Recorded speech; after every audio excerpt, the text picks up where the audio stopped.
This will work.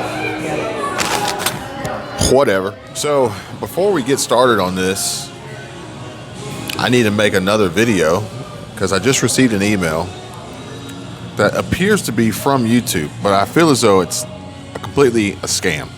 But it's the how is it? Oh, a they did scam? a really good job on this. It's. I have my opinions on it, and I'll be doing a little bit more research and putting it all together to share with you guys. But I did just receive this email from YouTube, and it ultimately is preparing and warning creators, but in a way that I've never seen YouTube ever send an email before. But how this happened, if it is actually fraud and a scam, means that we have to be very concerned about what's happening moving forward. I'm checking. I didn't get the email. What time did yours come in? 5:44. Yeah, I didn't get one. Check spam. Oh. Well, that would really be a dead giveaway if it went to spam.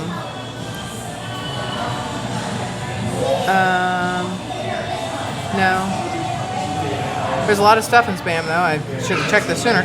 Yeah. So this is going to catch a lot of creators off guard, and if it is in fact a scam, like I think, it's going to basically wipe out a lot of channels and creators that fall for it.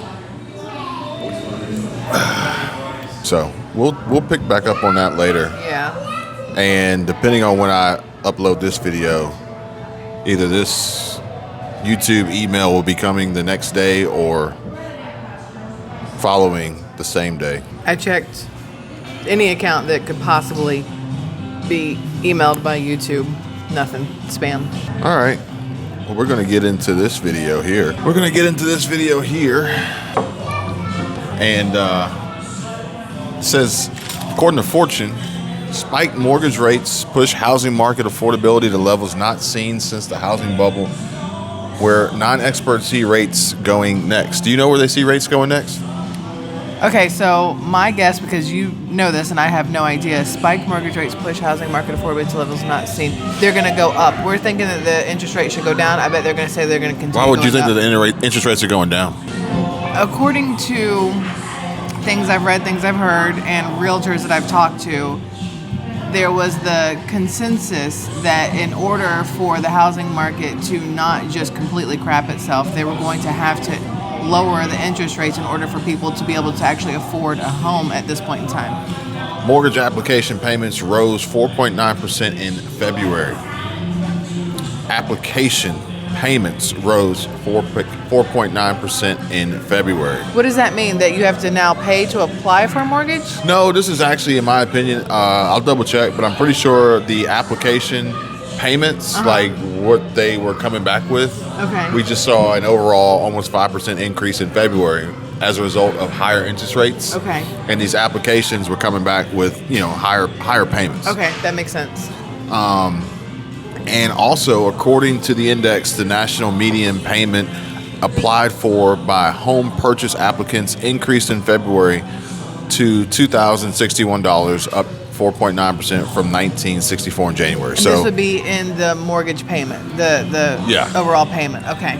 So February we saw an increase, and in March 28th, spiked mortgage rates push housing market affordabilities to levels not seen since the housing bubble, which obviously means that it's pushing affordability down. Okay. Becoming less affordable. That's how I read it. But where do they see the rates going next? Higher mortgage rates, and this is still back in February, and home prices led to continued erosion in home buyer affordability in February. That was February. We're in pretty much April. We're going to say we're in April now. It's almost there. And 2 days ago, or 1 day ago, National Mortgage Professional shared that Fed rate hike doesn't alter Redfin's spring housing outlook. Was their outlook already bleak? Well, despite whatever Fed Chair Jerome Powell and their Fed rate hike, which he did go up 0.25%, Redfin says it doesn't have any bearing or any impact on their previous prediction for the spring housing outlook. That's great, but if they didn't tell you what the spring housing outlook was or is, then what's it? Do you know what I mean? No, I'm sure that they did. I don't know exactly what it was, but basically they're saying regardless of everything that's going on, Nothing's changing. no, as far as what they predicted. As far as what they Which, predicted. honestly, I would think that with the possible banking crisis, collapse, liquidity issues, higher interest rates by the Fed, I would expect a change. But maybe Redfin already foresaw this and built that into their spring housing outlook. Maybe. Okay. Now, when they say this, are they speaking for themselves only? Because how many people do you know that actually purchase through Redfin versus It's Zillow, not buying Trulia, through whatever? Redfin. It's Redfin evaluating the market. Okay. Redfin could do it. Zillow could do it. Berkshire Hathaway could do it. Anybody could do Okay. it. Chris Igo could do it. Okay. Anybody could do it. And shoot, we could do it. Have our outlook. True. That is true. CNET reports current mortgage interest rates on March 28th, 2023. Rates cool off. This last week, quite a few notable mortgage rates slid lower. Though rates remain high compared to a year ago, the Fed's interest rate hikes are increasing costs for prospective buyers. So they're saying that the rates slid down, but then they're saying that it's increasing costs for prospective home buyers. Does that mean that people who are trying to sell their houses are now raising their home prices because interest rates may be possibly going down? I think you got to read between the lines. Okay. So this last week, quite a few notable mortgage rates slid lower. Okay. Though rates remain high compared to a year ago, and because the rates remain high compared to a year ago, because of the Fed's interest rate hikes, Okay. the increasing costs for prospective home buyers is going Still up. exists. Okay. But it has really nothing to do with right now. Okay. They're playing with the words here. Okay. And mortgage rates for March 27, rates hit 7-week low. Mortgage rates have continued to decline. That started in the hours following the latest Fed rate hike, which is very interesting that the mortgage rates, the lenders are pulling back as the Fed is hiking rates, which means that ultimately they're going to be making less money. But they also know that if they want to have any chance, more than likely, of buyers buying and closing, they're going to have to give somewhere. Somewhere. Because the people selling their homes don't want to give on the price. Now, this is completely the opposite of what I brought in my video from earlier today about the auto industry and auto loans. And the banks are not doing that. No. But I received this email, and I think I have. If this comment didn't come through, I think I fixed it. But either way, I wanted to share this with everybody. And it says here, I tried to comment on your YouTube video about my friend being turned down by 3 banks. I'm sorry, about your friend. All right, so it wasn't my friend. It was just a comment on a video that was stating that someone was turned down by 3 banks when trying to apply for a used car loan. And my question to that was, we are selling a house, and though there is interest, financing seems to be a big problem. So people are walking, viewing the home, potentially even making offers, maybe, I'm assuming. But financing seems to be a big problem. Is this bank insanity affecting the housing market? Any ideas on what we should do? I really enjoy your videos and Michelle's as well, probably. That was nice. Do you want to answer that or you want to wait? Well, let's see. Bank insanity affecting the housing market. Well, the bank insanity is going to affect every market, not just cars. It will affect housing markets. It'll affect student loans. It'll affect CDs. It'll affect IRAs. It'll literally affect absolutely everything because all of it goes through a bank some way, somehow. So it's going to affect everything top to bottom, left to right. Financing seems to be a big problem.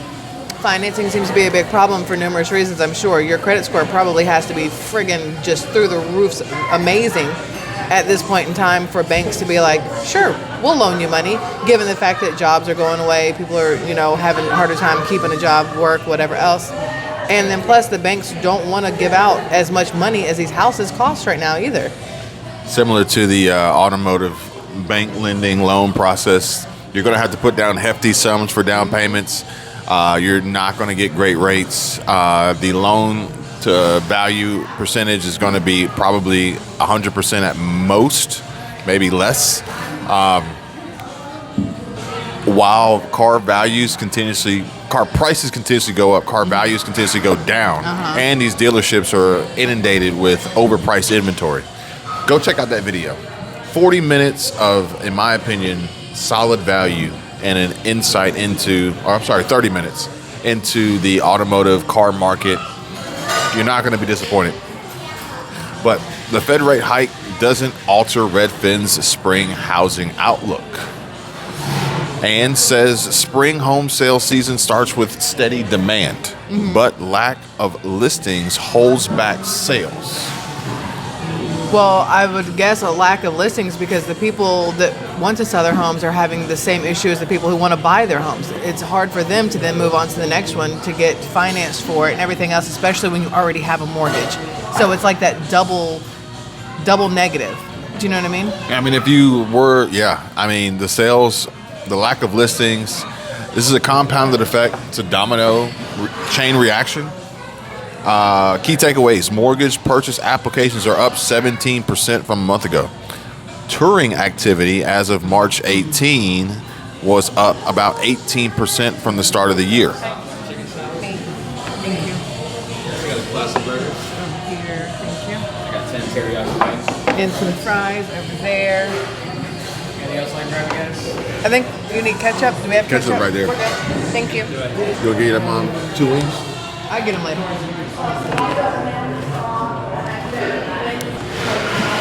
I'll just take one for now, bud.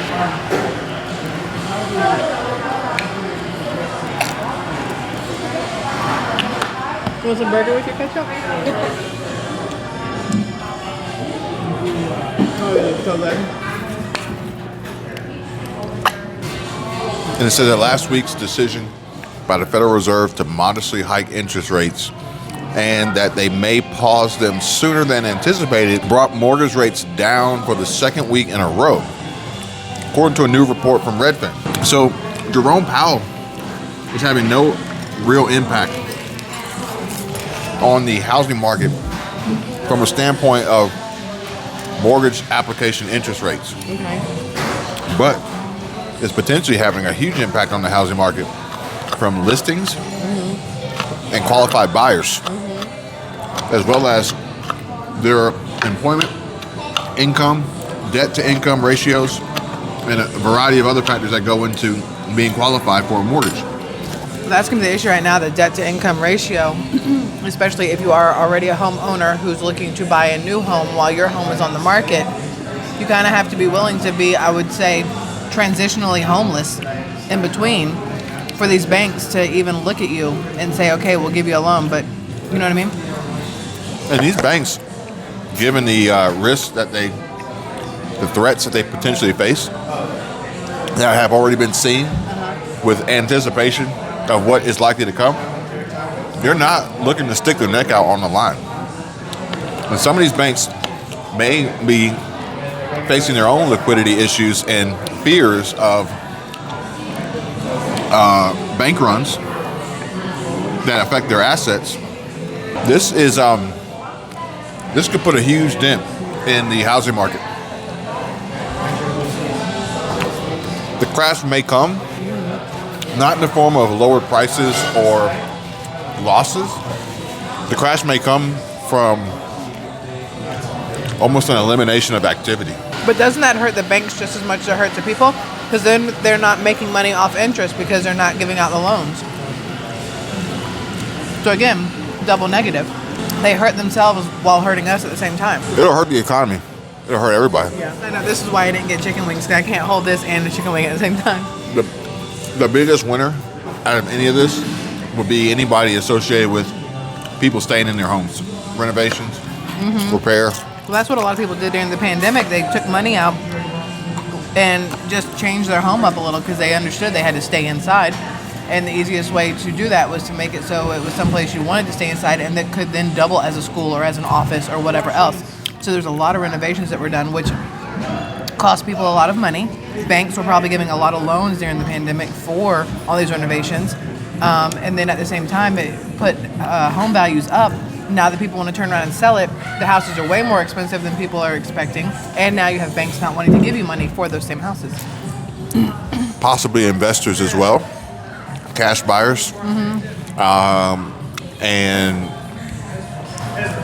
cash buyers and desperate sellers, which is unfortunate. And it says that the Seattle-based technology-powered real estate brokerage said that overall, the Fed's announcement doesn't change its overall housing market outlook for the spring. That's Redfin. What about for the summer, fall, and the winter? Mortgage rates are likely to temporarily decline, but not plummet, and demand is to swing up and down based on fluctuations in rates and availability of homes on the market. Yeah, I don't see rates plummeting right now. Who wants to work for free? Nobody. They want you to work free, but you don't want to work for free. That's how that Well, the works. banks definitely don't want to do it. And rates plummeting as the Fed continuously raises interest rates, the base rate would mean that they're going to be working for less. Taking on risks for less. Which means that if they were, underwriting would get more stringent. So, what I'm hearing, cash is king. Because without cash and the ability to put down a large down payment, you're not getting a home anytime soon. Maybe. It's all also going to be hinged on new construction, but also resale. Cash means nothing if the sellers, if the owners, the homeowners don't want to sell because they have nowhere to go. Now, a lot of new construction, though, is being built for rental purposes only, not even for mortgage and sell. You know what I mean? The writing's on the wall. Mortgages will be gone. So if you own it now, hold it. And if you don't own it, try to figure out a way to own it before you can no longer own it. Unless some of these new buyers recently who paid top dollar at higher interest rates start defaulting. Yeah.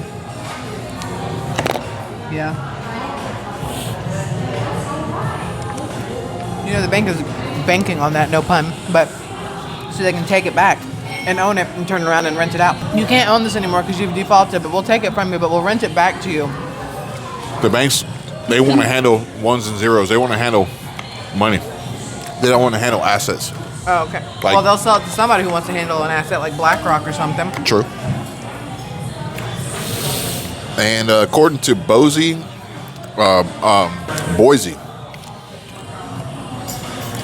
Redfin and Shauna Pendleton, our agent, Shauna Pendleton, we're not seeing the typical spring seasonal increase in business. So I assume Redfin's projection for spring was more of the same, a decline.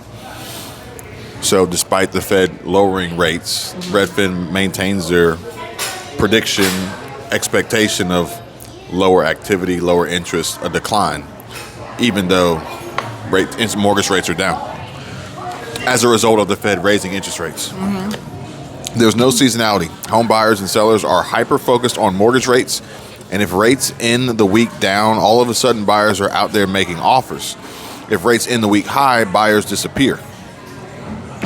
Which really doesn't make sense because rates are down, which then means that Redfin would then be expecting rates to go up this spring. Last week, demand ticked up as declining mortgage rates brought buyers some relief. After the Fed's announcement, average daily rates dropped from 6.75% to 6.45%, and the average weekly rate dipped to 6.42%, bringing the typical U.S. homebuyer's monthly housing payment down from the peak it reached in 2 weeks ago. But I'm going to tell you right now, 6.42, 6.45, 6.75, the end of March, beginning of April 2023, with everything that's going on, I don't care. Okay. You'd have to be 3% for me to get even possibly consider it. But if it was 3%, then we're going to expect to see home listing prices going up. And then also think about the other parts too. Homeowners insurance going up, your HOA fees going up. all kinds of everything going up. It's not Well, just the home prices and the interest rates. Talk you have about to the worry reserves. Talk about the reserves at the condos. So the condos now, a New, lot of new condos. roofs, $1 million roofs. Yeah, a lot of these condos, not just in like the Panhandle where we are, but in any condo, a lot of them, you pay their own version of HOA fee or a resort fee or whatever you want to call it. But these places are using that money to, update, keep the pools going, keep the landscape going, whatever else. They're not using it to really replace roofs and stuff like that. But there's these new, But the insurance companies are demanding roofs be replaced. yeah, insurance companies are demanding roofs be replaced because a lot of them have been on there too long. They want them. They're demanding 20, 30, 40-year roofs to be replaced at 10 years. At 10 years. Which is stupid. They don't want to be on the hook for it. Understandable. In hurricane season, they don't want to be on the hook for it. The insurance companies are seeing a reduction and a loss on their balance sheets. Stock market's down. Are you good? Oh, we're good. So then here's the question: does that mean that manufacturers that sell or manufacture or sell the 20, 30-year shingles, the metal, the whatever, they're going to see a sharp decline in purchases? Nope. You want to know, in my opinion, who will be pushing for this? Who will be lobbying for this? The roofing Manufacturers. Yeah. Why not? Yeah. Why not? It makes perfect sense. Yeah, we got people who bought these products, they've paid for these warranties, and now they're being mandated to replace them 2 to 3 times sooner than they expected. Well, the same ones pushing for electric vehicles and clean air and all this other stuff are the same ones who are going to benefit from it with their Teslas, with their electric Chevys, and with their everything else. No, you got to dig deeper. They're going to benefit from the mining. They're going to benefit from the battery recycling. They're going to benefit from all the precious metals. It goes far deeper than, only being invested in GM, Tesla. The salad doesn't look that big until you start eating the salad. Those we haven't touched it. So, mortgage purchase applications are up 17% from a month ago after increasing for the third straight week. And the number of home buyers contacting Redfin agents for tours and other services rose last week as well. I'm not gonna lie, I didn't hear you. I was looking at the little girl in the other booth that was turning around looking at the kid's hair. Applications are up and tours are up. But we're also coming out of winter. Nobody want to buy a house in the wintertime. That's exactly when I wanted to buy a house. Generally speaking, that's when the prices are lower. But people don't. Holidays, inclement weather. Kids still in school. Exactly. When we put our house on the market, we did it a month before the end of the school year, so people had time to get in and look at it, go through underwriting, do whatever, so that as soon as summer hit, they can move. We were also waiting for the leaves to show up on trees. Oh yeah, we wanted the pictures to look good, so we were waiting for leaves to show up on the trees in Georgia because it looks all barren without them. 6 acres, wooded. A picture with no leaves would have been terrible. Would not have sold. But still, prospective buyers are struggling with the housing tight supply, as sellers are typically slower to return than buyers.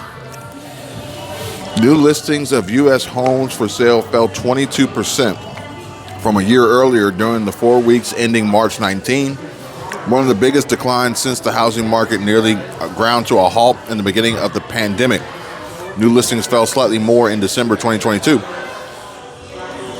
Wait, So there's more applications, there's more tours, but we're seeing there's a 22% decline in new listings.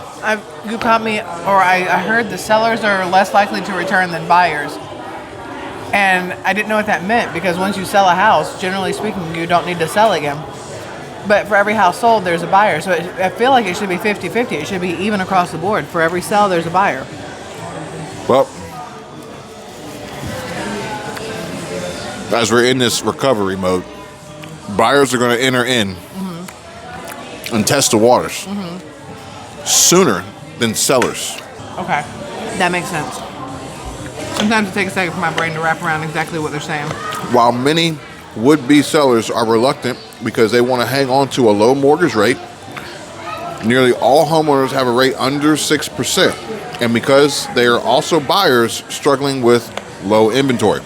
So as a seller, at this point in time, why would you want to rush out into the market to pay more for the home, have a limited selection, of inventory and listings, and also lose your lower interest rate. That to me is a recipe. For disaster? It's a recipe for buyers to only be buyers and sellers to maintain ownership and more rental properties to hit the market. That makes sense. Hold on, I need chicken wing. Really? She spit out my salad. Now, this is very important. Many would-be sellers are reluctant because they want to hang on to a low mortgage rate, and nearly all homeowners have a rate under 6%. That's what I was going to say. So we had an extremely low interest rate on our house in Georgia. We were at like 2.62. Now that same house, if we were trying to go back and rebuy it, no matter how good my credit is, the interest rate's going to be 5s or 6s, right? It's going to be over 6 probably. Which is ridiculous. It's the same house, but now it's going to cost so much more in interest in the long run. It's not even the house price is more; it's the interest you're paying is more. Which drives up the monthly payment. Okay, true. Which drives up your ability to be approved in underwriting Yeah. based on your income and your debt-to-income ratio. I said it before, first-time home buyers are screwed.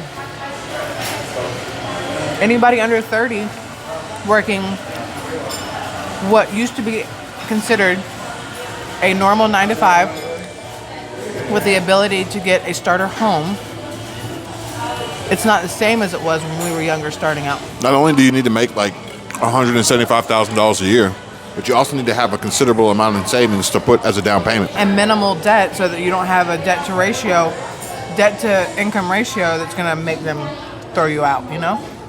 Now here's why this is very important. Many would-be sellers are reluctant to because they want to hang on to a low mortgage rate.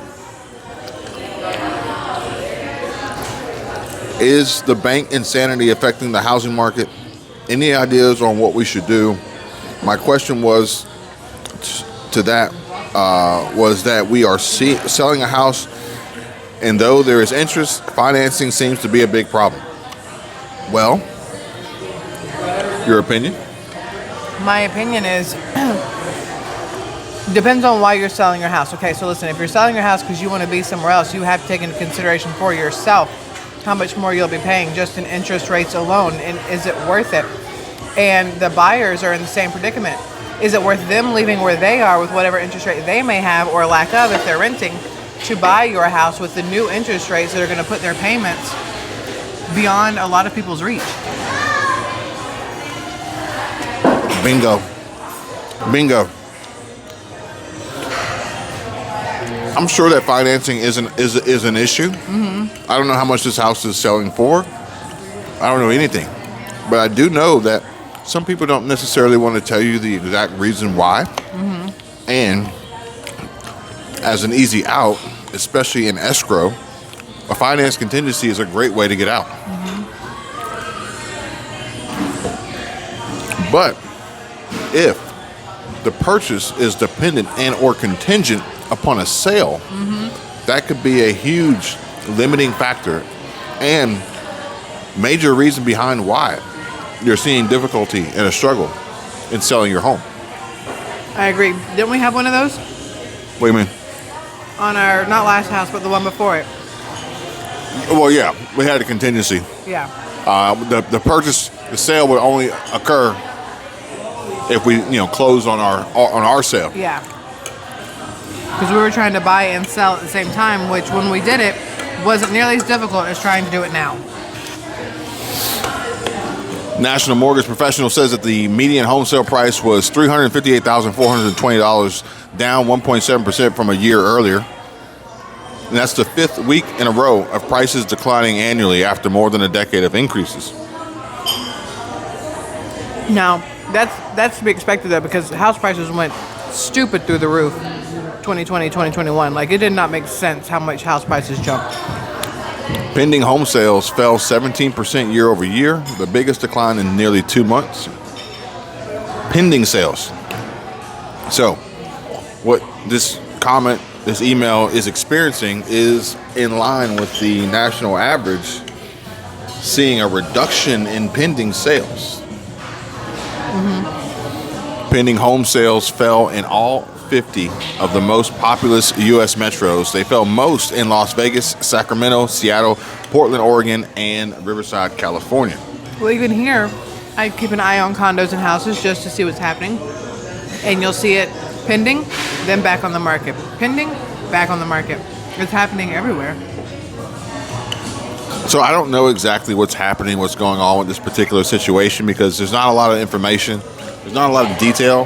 And I'm pretty much giving like a 30 or 40 or 50,000 foot view, opinion, perspective of the real estate housing market. And if you really want to know, I feel like if you have a real estate agent and that real estate agent is worth their commission and is a professional, then they should easily be able to tell you why. I agree. Easily be able to tell you why. I agree. But at the same time, we have to realize that people are probably not interested in getting locked in right now and are instead focusing on what to do with their money now that the Fed just raised rates for the 9th time. Now, we will cover this in a future video. But as always, thank you guys for watching. I was just going to say that if you are contemplating selling a house, do not do it yourself. Unless you are your own real estate agent, like you have your own license, you don't know what the hell you're doing. I just want to put it out there. A lot of people, You don't know what the hell you're a doing. lot of people are leaving money on the table. They're getting screwed because they don't understand the ins and outs of everything, Well, especially now. I'm going to tell you guys right now, it's a double-edged sword, okay? You're going to look at for sale by owner, and you're going to look at how much money you could potentially retain because the seller pays a commission. But you're also not necessarily any better off by having a real estate agent if that agent doesn't know what they're doing. If they're just somebody who knows how to get you in a lockbox and a door, there's a difference between a realtor and a real estate agent. There's a difference between a realtor and a real estate agent. Yeah. And there's a difference between a real estate professional Yeah. and a realtor. Yeah, I agree completely. So you have to make smart decisions. A lot of people want to do that. Oh, I'll do it myself because then I don't have to pay a real estate agent. I don't have to pay the realtor and the closing fees and whatever else like that. But you could be leaving a ton of money on the table. You could be getting screwed in the long run. Always hire somebody. I don't know if the word No, hire it's is the right. basic principle and rule of business. You Yeah. always hire someone smarter than you. Yeah. Plain Yeah. and simple. But the key is understanding and being able to identify who that is.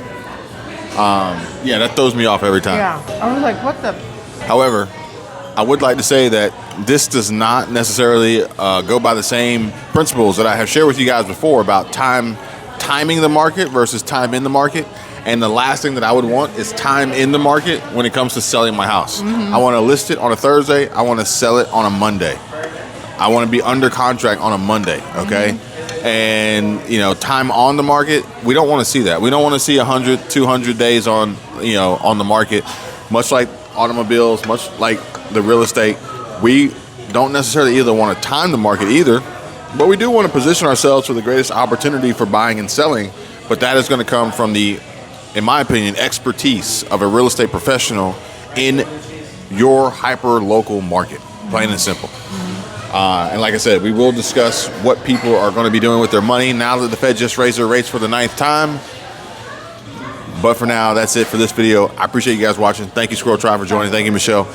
Please subscribe, please like, please comment, and we'll see you on the next one. Bye.